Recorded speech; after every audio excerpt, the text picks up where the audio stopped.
I'm not going to sit up and be in my tears. I'm a whole veteran, baby. So at the end of the day, yeah, come on in the foxhole and get comfortable.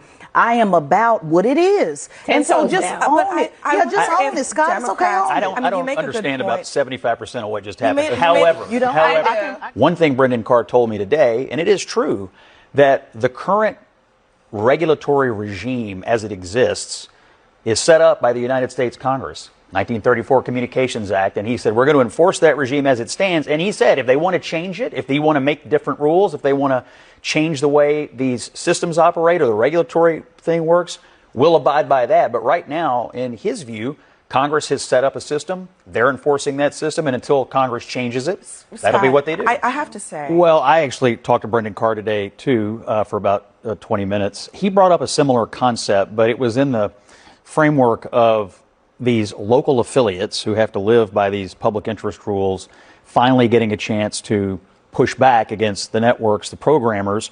It was his view that for too long, the programmers, the networks, had too much power over these affiliates and had basically been able to boss them around. We have to live by these rules. We have to live under the public interest rules.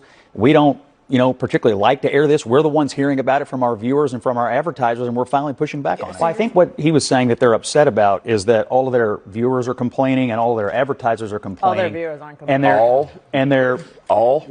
The few that Jimmy Kimmel has. And they're getting all these complaints.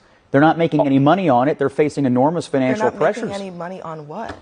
Selling advertising. Nobody wants to buy advertising on this show. Late night shows. Nobody? You say all and nobody. I'm in this business. I'm going to tell you right now. That's where they give away the freebies at night. Trust me. He has a clear point of view here, which is that these groups that own these affiliates, and I think the two companies are Nexstar and Sinclair, they own over 60 affiliates, that they, independent of anything he was doing, had made a decision that it was no longer in their best interest to have Jimmy Kimmel on the air. They suspended Jimmy Kimmel?